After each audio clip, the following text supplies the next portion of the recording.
Suenan los tambores de la información bien tempranito. Aquí estamos con la primera edición de MB Noticias. Muy buenos días para todos. Mucha información para compartir en esta jornada. 13 grados la temperatura a esta hora en Montevideo. Y ya vamos a ver qué dice el pronóstico de Inumet para hoy y los próximos días. ¿Cómo está la mañana? Está lloviznando en buena parte de la capital. 11 la mínima prevista para esta jornada. 16 será la máxima con cielo nuboso, periodos de cubierto y algunas precipitaciones escasas. ¿Cómo arranca el fin de semana? Para mañana, sábado 23 de septiembre, mínima de 9, máxima de 19. Y el domingo 24 de septiembre, tendremos una mínima de 10 y una máxima de 16 grados.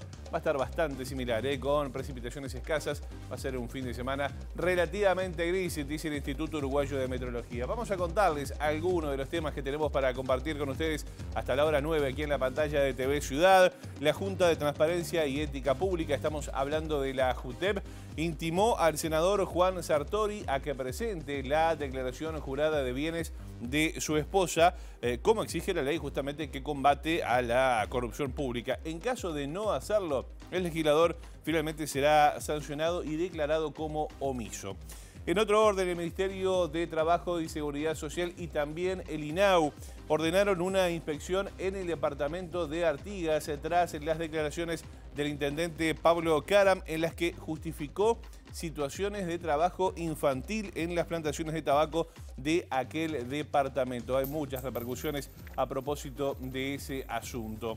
En otro orden, les contamos que 2 diputados suplentes del Partido Nacional anunciaron que van a apoyar la candidatura del intendente de Canelones, Yamandú Orsi, a la presidencia de la República. La adhesión de ambos dirigentes nacionalistas, ha causado malestar en filas nacionalistas. Se van a sumar a una agrupación que se llama La Patriada. También les contamos que el Ministerio de Desarrollo Social y la ANEP anunciaron que 40 escuelas van a tener personal facilitador para estudiantes en situación de dependencia moderada o severa. El proyecto se extenderá a 300 centros de primaria en 2024. Y vamos a seguir hablando de educación porque hoy, 22 de septiembre, es el día del y la maestra. Así que mandamos un saludo a todos los maestros a esta hora. Y en ese marco vamos a estar recibiendo a Héctor Florit, que además es ex consejero de Educación Inicial y Primaria, para hablar de las particularidades de este día y de cómo está la situación actual de los y las maestras en nuestro país. Estos son algunos de los temas que tenemos para compartir con ustedes hasta las 9 de la mañana aquí en la pantalla de TV Ciudad. Ahora vemos cómo está Montevideo a través de las cámaras del Centro de Gestión de Movilidad. @IM Tránsito, @MBD Transporte, lo que ocurre con el tránsito en tiempo real. Nos aporta el CGM a esta hora algunos cortes y desvíos. Por ejemplo, les contamos que San Sebastián, entre Miramar y Barradas, estará cortado a partir de este momento, desde las 8 de la mañana hasta las 19 horas. También Azara, desde Espronceda hasta La Ravide, cortado de 8:30 a 16:30 horas por podas en la zona. Teniente Hualcalde, desde Garibaldi y Ramón y Cajal, cortado de 9 a 12, esto será por trabajos de UTE. Luis Lamas, desde Buxareo hasta Osorio, cortado de 11 a 19 por llenado de hormigón.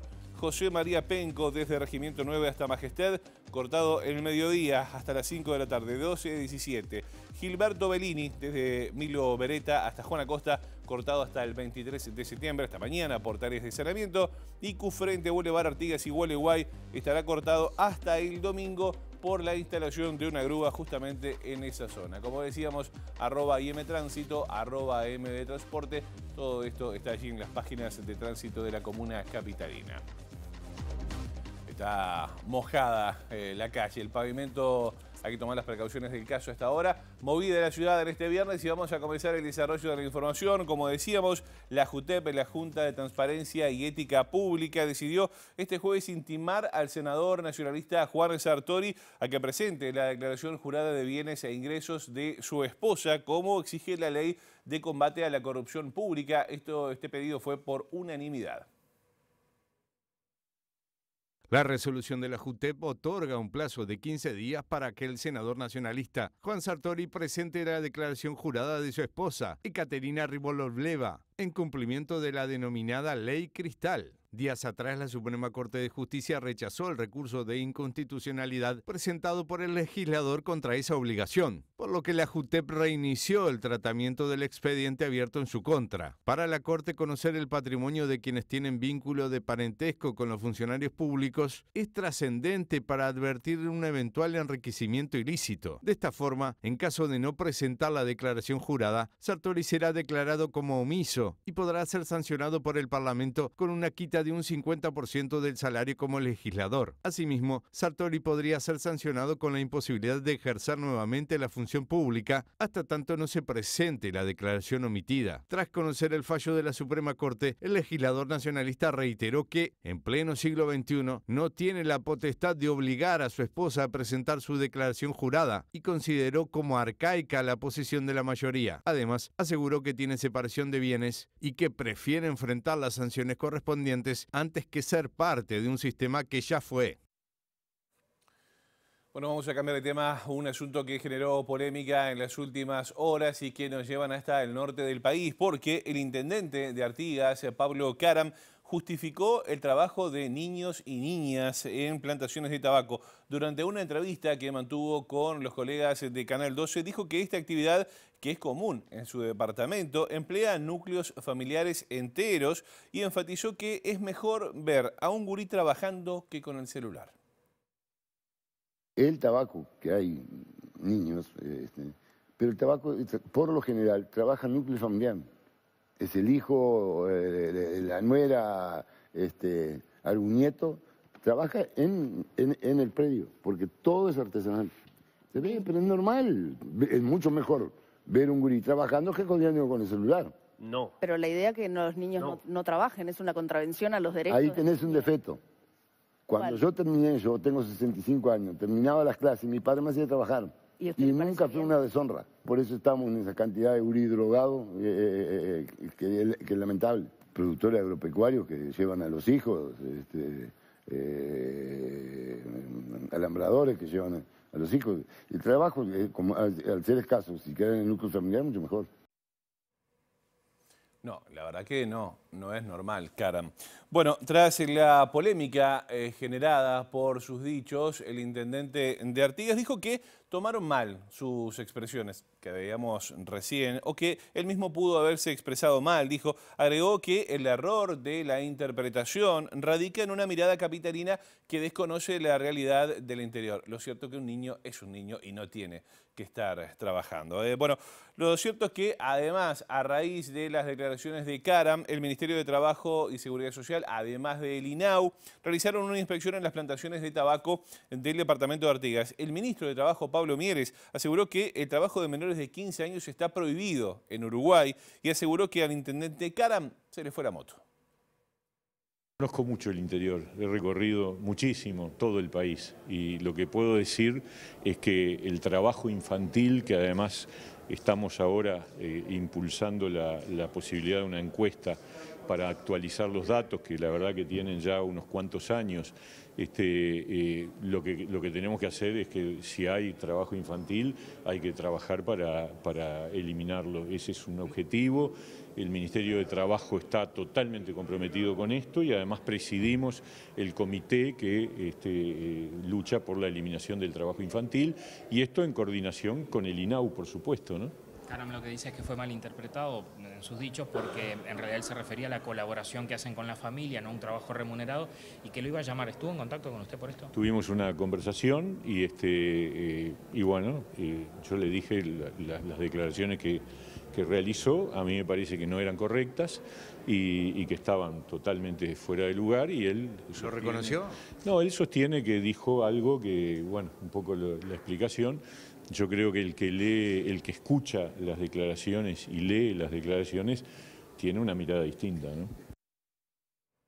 No hay doble interpretación para lo que dijo Caram. Bueno, hubo más repercusiones a propósito de este asunto. Habló el presidente de INAU, Pablo Abdala, y dijo que Caram se equivocó y además recalcó que está claro que el trabajo infantil por definición es ilegal. Está claro que el trabajo infantil por definición es ilegal. Cuando hablamos de trabajo infantil hablamos del trabajo de los menores de 15 años, o sea de los niños, que no pueden trabajar. Esto es en blanco o negro. Por encima de los 15 años, es decir, aquellos que ya son adolescentes, el trabajo puede ser legal cuando es trabajo decente y cuando se realiza de acuerdo a las reglas, las normas y las pautas establecidas en la legislación vigente. Entre otras cosas, debe ser trabajo formal y para ser formal debe gestionarse el permiso correspondiente ante el INAU, ante la Inspección de Trabajo Infantil. Quiero decir que nosotros no hemos recibido hasta este momento, no habíamos recibido ninguna denuncia por ninguna vía. Nosotros tenemos un listado de actividades peligrosas que es del año 2017. En el Uruguay no tenemos un problema grave, un problema endémico. Hay situaciones aisladas que acontecen. ¿En qué áreas sobre todo de trabajo? Bueno, también en eso hay mucha mitología, se habla mucho de la actividad rural, por ejemplo. Pasa en la actividad rural, pero no más ni menos que lo que ocurre en el comercio, por ejemplo, o en la actividad doméstica, de manera que en ese sentido la diversidad y la casuística es muy amplia. Bueno, van a haber más repercusiones a propósito de este asunto. Vamos a cambiar de tema ahora, nos metemos en temas políticos porque dos diputados suplentes del Partido Nacional anunciaron que van a apoyar la candidatura del intendente de Canelones, Yamandú Orsi, a la presidencia de la República. Se trata de dos diputados, como decíamos, suplentes. Estamos hablando de Marcelo Tesoro y William Galiano, ambos nacionalistas quienes decidieron incorporarse a la agrupación La Patriada. Tesoro es dirigente de la lista 400, sector que catapultó al presidente Luis Lacalle Pou, hoy liderada por el senador Amin Nifuri, y suplente del diputado Alfonso Lereté. En tanto, Galiano es dirigente de la lista 880, grupo político liderado por Juan Sartori, y suplente del diputado nacionalista Álvaro Dastugue, según informó el portal La Gaceta. Estas no son las primeras adhesiones obtenidas por Orsi de dirigentes canarios del Partido Nacional. En febrero logró el apoyo de Fernando Bardesio, expresidente de la Comisión Departamental de Canelones del Partido Nacional, quien también se sumó a La Patriada. En abril, en tanto, el ex dirigente nacionalista de Rivera, Roberto Araujo, también anunció su apoyo a la candidatura de Orsi. Las incorporaciones de dirigentes nacionalistas apoyando a esta candidatura causaron malestar en filas del Partido Nacional. Por ejemplo, el sector Aire Fresco de Canelones emitió un comunicado donde acusó al dirigente Frente Amplista de ofrecer y dar ingreso laboral a la intendencia a dirigentes nacionalistas a cambio de apoyo de cara a las elecciones nacionales.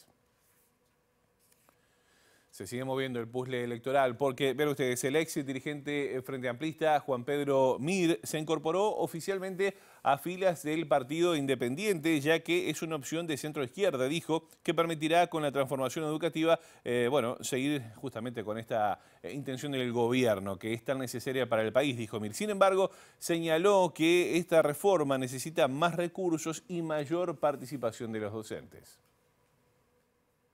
Sin presupuesto no se arregla, o sea, el Uruguay debe hacer y eso cuando estábamos en EDUI lo sostuvimos desde el principio, Uruguay debe hacer un acuerdo fiscal sobre cuánto está dispuesto a destinar a la educación y a la infancia.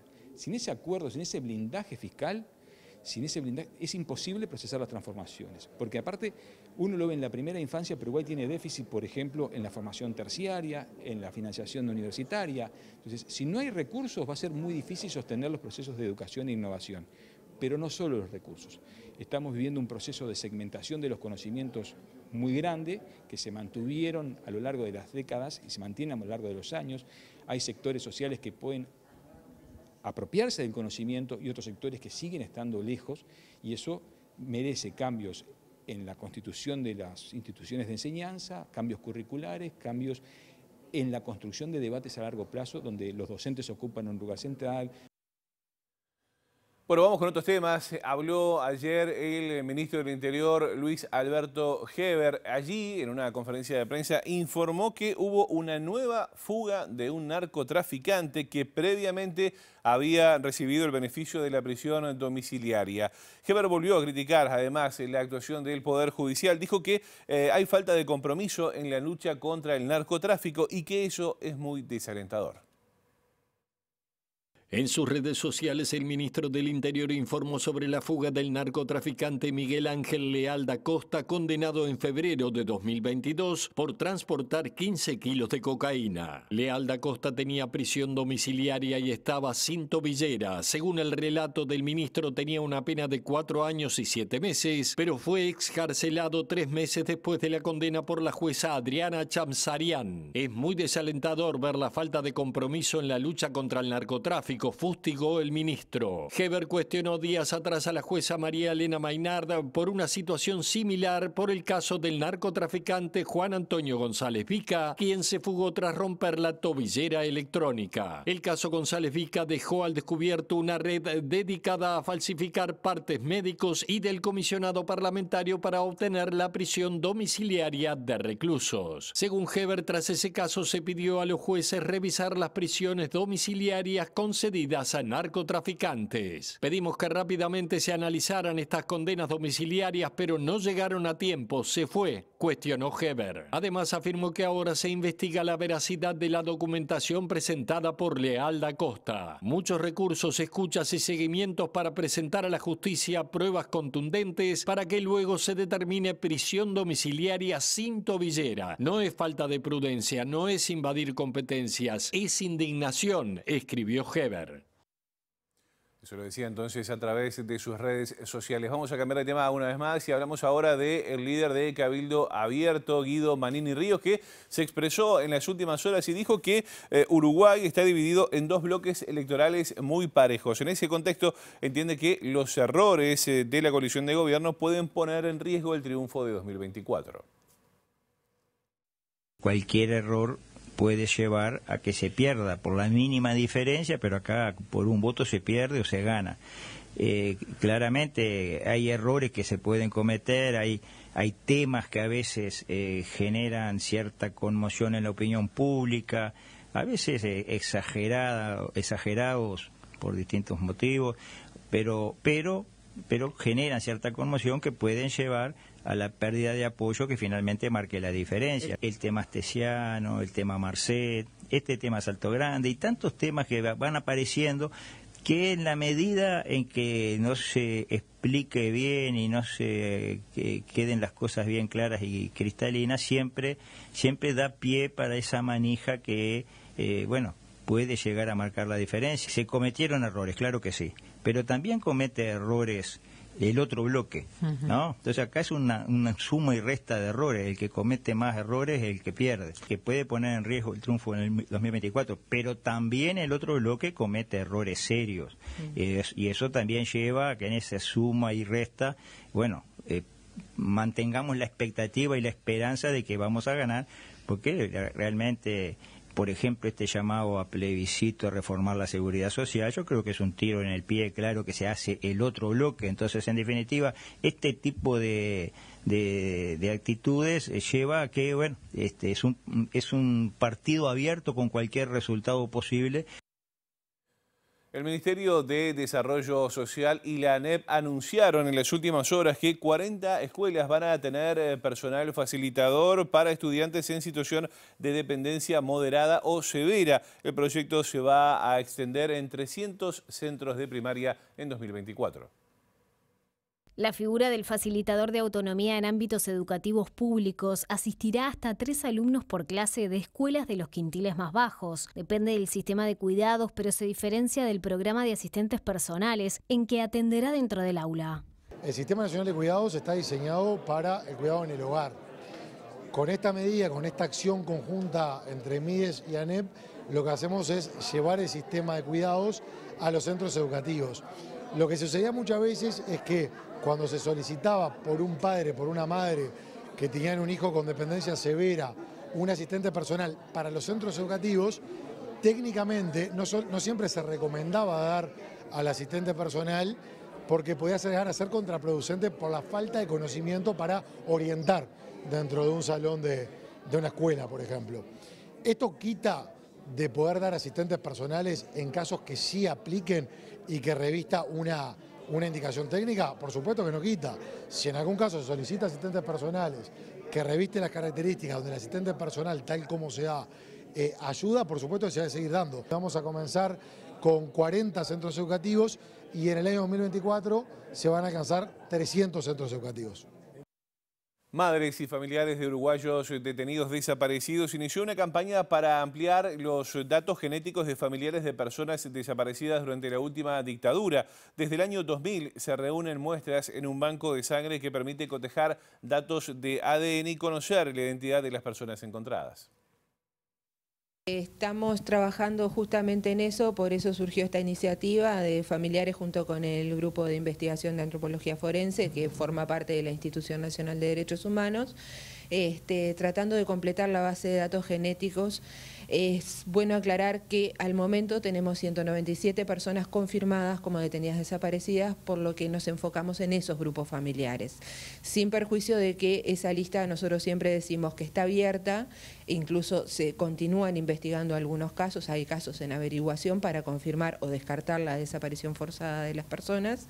Entonces, en este momento nos enfocamos en la lista de 197, entonces lo que llamamos es a todo aquel familiar que no ha dado muestras o que tiene datos referente a familiares, familia y demás de alguno de los detenidos desaparecidos, les pedimos que se comuniquen con nosotros. Esta campaña se lanza tras no haber podido identificar los restos encontrados en el Batallón 14. La información que se tiene es que se trata de una mujer detenida desaparecida. Hay muestras de casi todos, lo que pasa que no están completas. Nosotros necesitamos tener un puntaje para tener un ADN óptimo para la identificación. Entonces, lo bueno es que se comuniquen con nosotros le damos los datos porque es algo como confidencial, no sería la palabra exacta, sino como una reserva entre el familiar y nosotros, de decirle quiénes son los donantes que hay por cada detenido desaparecido, si está el grupo completo o si necesitamos la muestra de algún familiar más. Otros temas que se destacan a esta hora: la Suprema Corte de Justicia confirmó una condena civil contra los propietarios de la empresa Meteoro de Canelones justamente y la Intendencia Canaria. El fallo es consecuencia de la muerte de 4 jóvenes en una explosión ocurrida en el depósito de la empresa. Esto fue en octubre del año 2016. En primera instancia y en segunda instancia se condenó tanto a la empresa, a sus directores, a sus administradores, como a la Intendencia de Canelones, con una responsabilidad compartida, porque se estaba realizando dentro del depósito una labor prohibida, como era reparar fuegos artificiales, en virtud de la pólvora en el ambiente, lo que resultó probado por los peritos, por los bomberos y por todas las personas que declararon en el expediente en consideración de que se estaba realizando una actividad ilegal. Los resarcimientos para las familias van entre $30.000 y $70.000. La Intendencia de Canelones deberá pagar el 20% de los montos por no cumplir con un informe de la propia comuna que denunciaba las irregularidades en la operativa de la empresa que ordenaba la clausura del depósito. La responsabilidad de la Intendencia surge porque, habiendo una recomendación de clausura que faltaba únicamente la firma del intendente, durante 6 meses el expediente estuvo paralizado en las más altas jerarquías de la Intendencia, se clausuró después de la explosión. Indudablemente la propia Constitución de la República establece cuando el servicio no funciona o funciona de esta manera, hay responsabilidad del Estado. Seguimos con temas vinculados a la justicia porque el fiscal Fernando Romano va a solicitar la formalización de la investigación sobre 5 personas por delitos de odio contra el vocero del gremio del IABA. Estamos hablando de Jerónimo Sena. Esto incluirá la condena de las 5 personas tras un acuerdo reparatorio simbólico con el joven y su familia.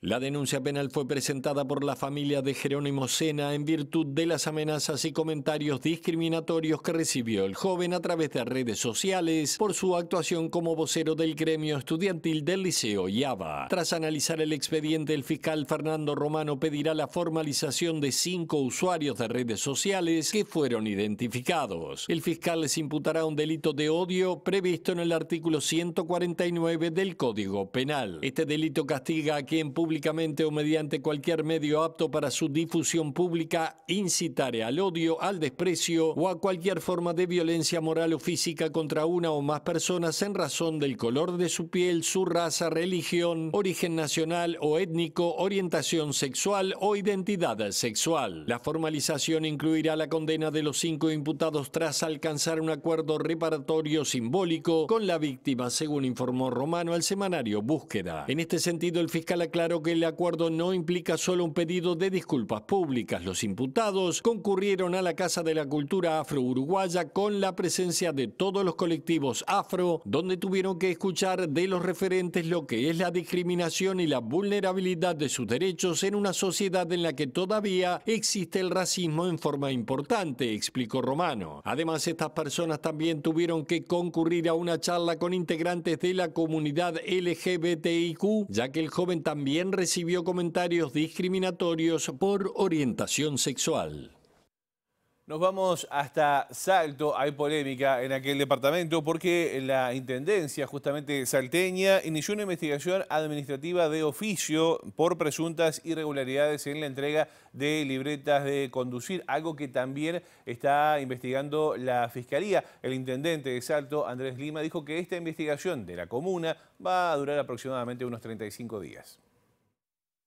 Tomó estado público que el director de movilidad de la Intendencia, el coordinador de movilidad y funcionarios habían sido convocados, citados por Fiscalía en la ciudad de Salto para declarar a partir de una denuncia que se presentó por presuntas irregularidades en la expedición de permisos o libretas de conducir. A partir de ese hecho que ocurrió el martes al mediodía, ese mismo martes en la tarde, tomamos la decisión de iniciar de oficio una investigación administrativa en paralelo a la investigación que haga el Poder Judicial. En ese sentido, ayer mismo, miércoles, se designó un instructor, en este caso un profesional, que va a llevar adelante esta investigación, en donde se va a convocar a todos los funcionarios del departamento.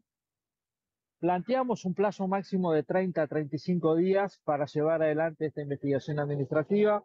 Nos interesa, por supuesto, como gobierno, saber qué grado de veracidad tiene esta denuncia. No es una denuncia presentada en Intendencia, es una denuncia que directamente se presentó en Fiscalía.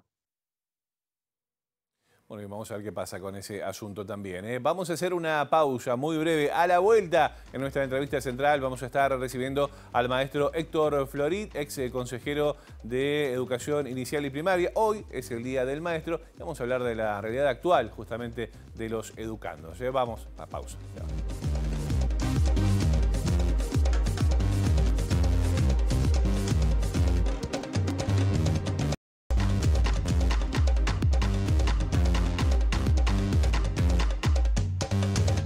Seguimos con más MBD Noticias y como decíamos, hoy 22 de septiembre, Día del Maestro, y ya estamos recibiendo al maestro Héctor Florit aquí en los estudios de TV Ciudad. ¿Cómo le va, Florit? Buen día, bienvenido. Muy bien.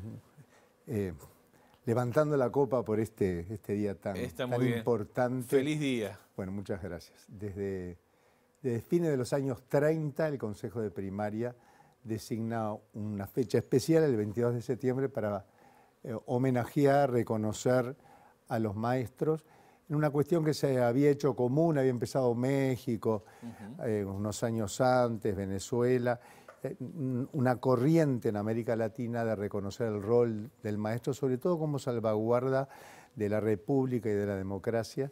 Bueno, Uruguay se sumó. Está muy bien, y está muy bien que así sea. Ya nos vamos a meter en lo que significa ser maestro, en cómo está la realidad actual de los maestros en esta conversación, pero estamos hablando antes de comenzar la entrevista que hoy es una fecha muy particular. Hoy son 40 años redonditos que se cumplen de aquel acto del Poveda. Sí. ADEMU... Hagamos memoria para Sí, bueno, estamos en dictadura, ¿verdad?, con cientos y miles de presos, de maestros destituidos, muertos. Hoy justamente se hace un sitio de la memoria por Elena Quinteros, sí, ahí en Boulevard Iguana. Bueno, es decir, veníamos de una década de persecución. El 3 de septiembre se funda ADEMU después de un proceso donde algunas decenas de jóvenes maestros en ese momento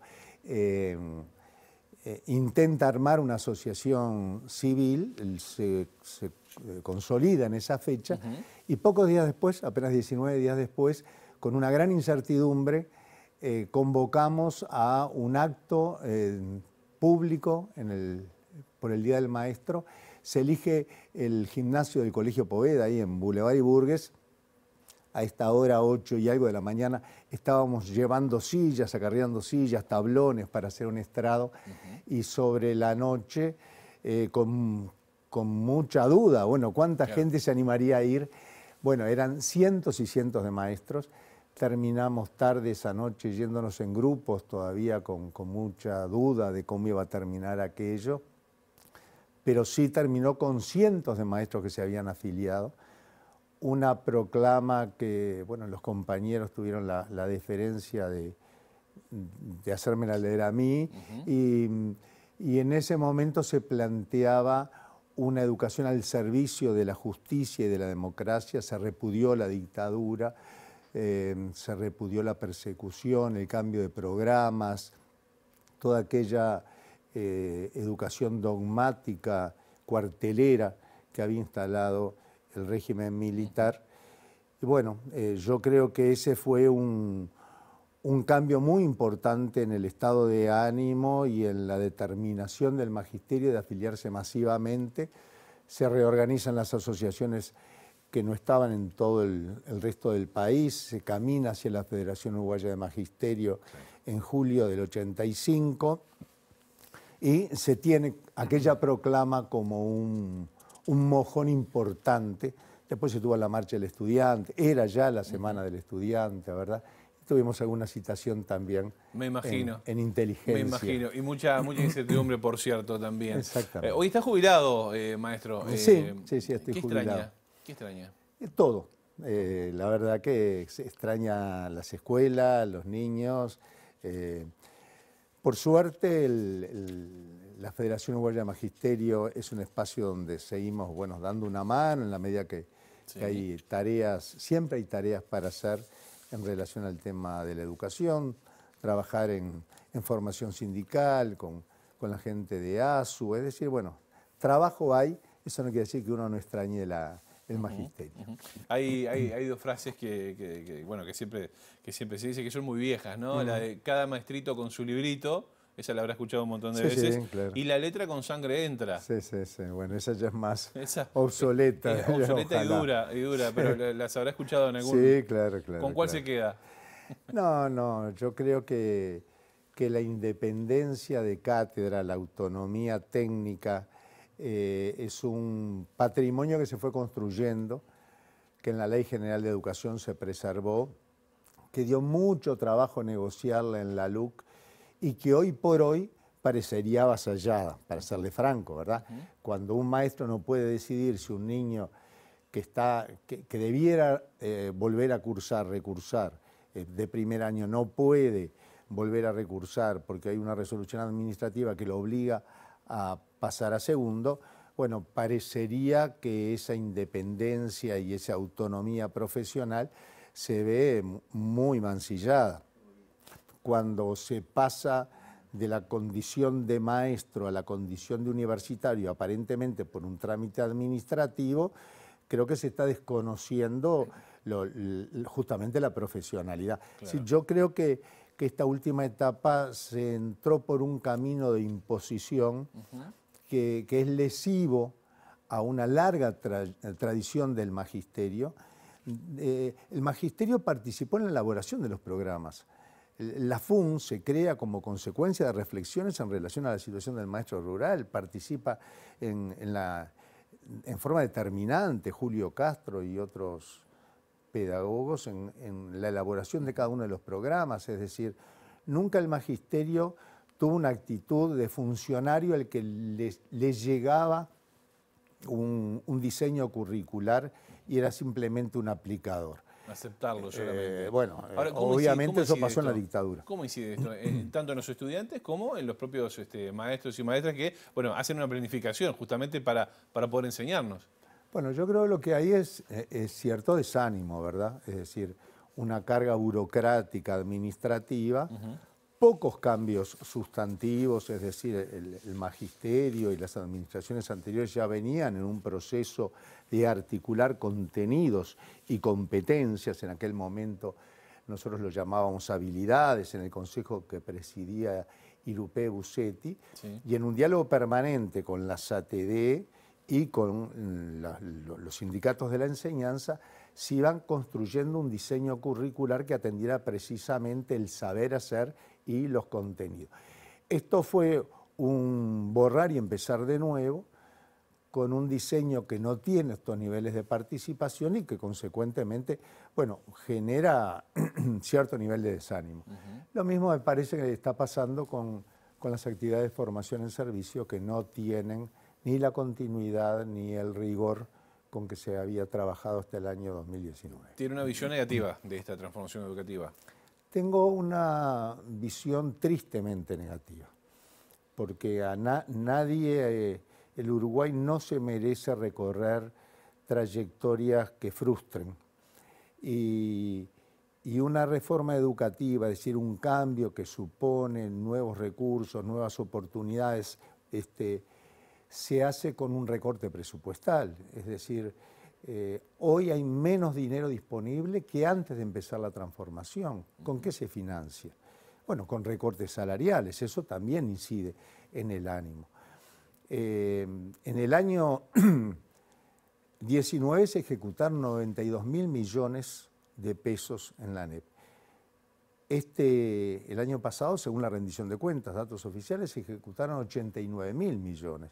Es decir, se recortó, se ajustó el gasto, se dejaron de ejecutar 64 millones de dólares ahora, que es más o menos lo mismo que pidió el Codicen y le dijeron que no. Es decir, estamos en un marco de transformación educativa con ajuste de cinturón. Cada uno de los alumnos de la ANEP el año pasado tuvo 5.200 pesos menos que hace 3 años atrás. Y eso, bueno, eso supone recortes en inversiones, en gastos, en salarios, en funcionamiento. El otro asunto es el apurón. Es decir, una transformación educativa, lo dice la UNESCO, lo dicen todos los técnicos, supone un proceso de construcción de acuerdos, de implementación progresiva por grados, y esto parecería que tiene un tiempo electoral, y no sabemos si además no están tratando de adelantarlo por alguna eventual candidatura. Y eso también complica. Entonces, falta acuerdos políticos, falta financiamiento, y falta un tiempo razonable para ir incorporando las modificaciones o las transformaciones. Ya que menciona ese asunto, se está hablando en las últimas horas de que, bueno, en los últimos tiempos en realidad, de que Robert Silva podría llegar a ser un candidato para el Partido Colorado. Alguno puede llegar a entender que se está utilizando la plataforma de la ANEP como una plataforma político-partidaria. ¿Usted lo ve así? ¿Eso lo comparte? Yo espero que no acepte. Para mí sería una enorme incomodidad.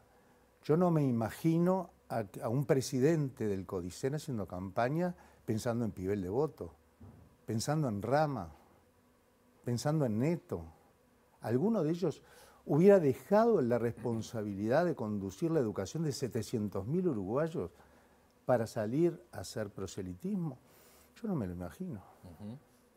Pero además, el Uruguay históricamente ha sido muy cauto en eso. Varela decía que la escuela pública tenía que exceptuarse de los avatares de la política partidaria para ser lugar de conjunción, de voluntades, de visiones compartidas.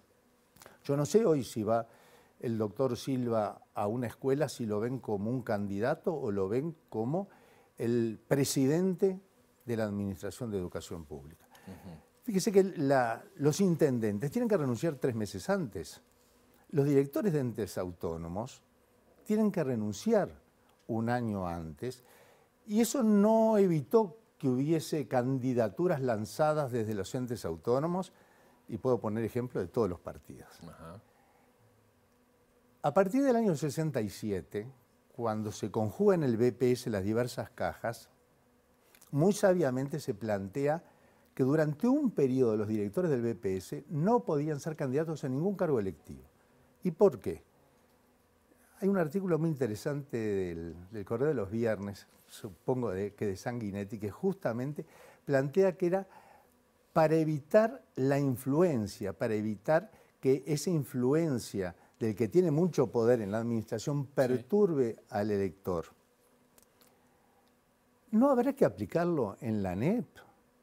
porque hasta ahora no era necesario, porque era obvio que el presidente de la ANEP no iba a dejar, no iba a renunciar el cargo de la educación para salir a hacer campaña, pero esta invitación de un sector del Partido Colorado, de Ciudadanos, por ejemplo, Ciudadanos, estamos hablando, a mí me hace pensar si cuando se hizo la reforma naranja y se previó que los cargos de directores del BPS tenían que tener un periodo precisamente también para dotarlo de profesionalidad, no era un político que iba a estar y después se iba. Era una responsabilidad grande que había que dedicarse exclusivamente, claro, sin poner la cabeza en a dónde salto. ¿Esto no será de aplicación en la ANEP? Bueno, hasta ahora no era necesario porque era como una práctica ética.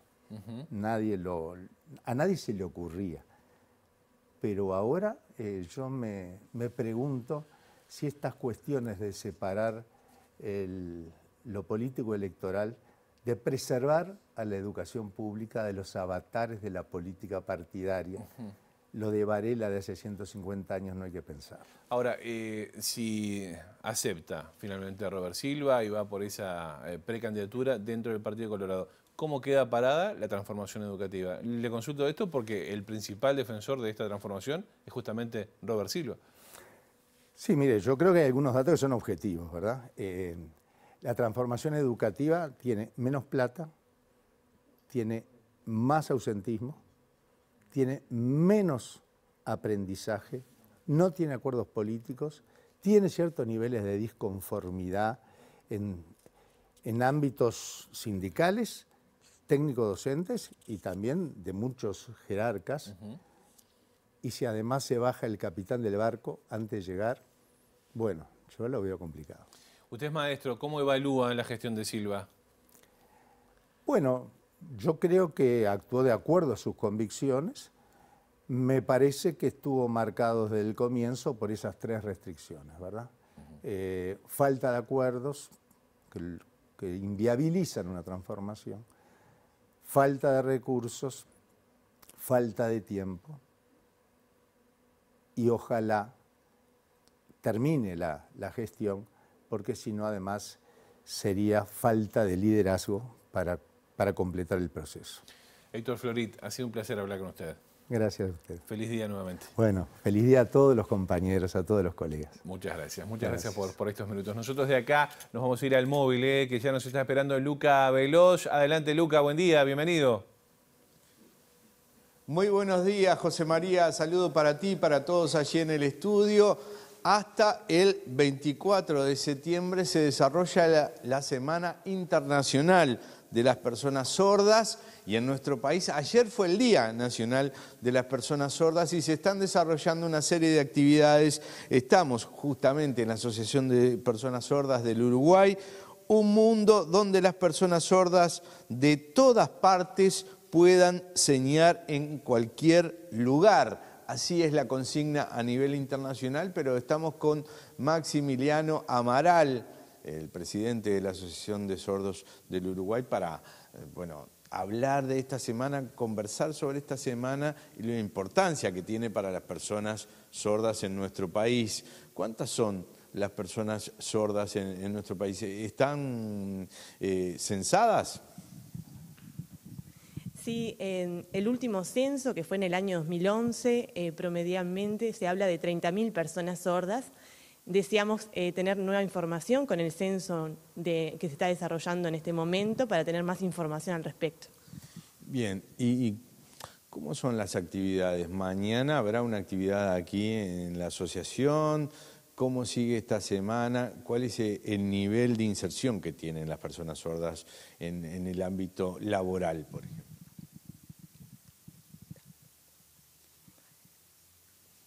Bueno, nosotros siempre anualmente, durante la Semana de las Personas Sordas, en el mes de septiembre, desarrollamos distintas actividades en distintos lugares del país. Juegos, actividades recreativas, difundimos también, sensibilizamos sobre esta temática y hay diversas actividades que se van desarrollando durante todo el mes de septiembre. Siempre con desde el lado de las personas sordas organizando. Entonces, bueno, la participación en lo que tú me preguntas ahora acerca de la inserción laboral todavía falta muchísimo. Tenemos la ley del 4% en los lugares, en las empresas, pero todavía falta bastante más inserción de las personas sordas y un reconocimiento de cuáles son las características específicas y todavía, bueno, seguimos trabajando para poder tener avances en esa materia. En otros aspectos de la vida, por ejemplo en la educación, ¿cuál es la inserción? Ustedes tienen allí una comunidad cerca de nuestro canal y hace poco registramos algunas dificultades que tenían los gurises, los jóvenes. Ahí estamos con Elena Rodríguez que nos está ayudando también. Perfecto. Bueno, por suerte la escuela tiene un proyecto bilingüe, los maestros, las maestras saben comunicarse directamente en lengua de señas con los niños sordos y luego de terminar la escuela van a los liceos donde hay intérpretes de lengua de señas. Y bueno, anualmente se reitera la situación de que los intérpretes llegan más demorados, ya cuando está iniciado el año lectivo, entonces este año fue peor, la inserción de los intérpretes demoró muchísimo más, incluso llegó hasta julio la situación de que no había intérpretes en las aulas y eso ha sido una preocupación por los estudiantes sordos. Invitar para mañana, Maxi, por favor, a estas actividades, ¿qué características van a tener? Bueno, sí, nosotros queremos invitarlos a todos a la Asociación de Sordos, una jornada que se va a realizar con distintas subcomisiones y actividades propuestas diferentes para campeonatos de ajedrez, actividades deportivas, muestras de artistas, de personas sordas que se expresan a través del arte, algo para comer, bueno, la jornada para integrarnos el día de mañana. Muchísimas gracias a Maximiliano Amaral, que además hasta vino ataviado de azul y todo por el mes, y a Elena Rodríguez, que nos ha ayudado también con el lenguaje. Muchísimas gracias. Compañeros, desde aquí nos despedimos. Muy bien, muchas gracias, Luca. Sí, el hombre estaba luqueado allí entonces para esta actividad. Nosotros les contamos ahora que la Intendencia de Montevideo anoche iluminó el Jardín Botánico, ese lindo paseo del Prado que ahora se extenderá desde las 7 de la mañana hasta las 21 horas. Podemos encontrar, por ejemplo, un pecán, la nuez pecán, encima de los 120 años. Un alcanfor que también supera los 100 años. Unos olmos que también superan los 100 años, pero además los olmos y el alcanfor están declarados monumentos vegetales, estos ejemplares que tenemos acá en el Botánico. Entonces es un legado de Montevideo, de todas las montevideanas y montevideanos y de los uruguayos porque nos visitan de todos lados, que queremos mostrarlo de otra manera hoy. Y por supuesto de hoy y de acá en adelante. Es un viejo anhelo que teníamos y juntos con los compañeros de la UTAP hemos elegido algunos ejemplares que tienen características particulares o porque tienen historias o por sus usos o por su rareza, por su edad o por su tamaño. Entonces vamos a hacer un recorrido que va a estar resaltando, como bien dice el director de la UTAP, Pablo Chavarría, va a ser un juego de luces y sombras donde vamos a poder apreciar un aspecto totalmente diferente al que vemos de día de las plantas. La iluminación nos cambia totalmente la percepción y muestra otras cosas que seguramente de día no vemos. Muy bien, bueno, queda hecha la invitación entonces para asistir al Jardín Botánico que está remozado. Nosotros hasta acá llegamos con la primera edición de MBD Noticias. En minutos arranca Ciudad Viva en la pantalla de TV Ciudad. Las noticias vuelven a las 13:30 con Rosina Mayarini. Que pasen bien.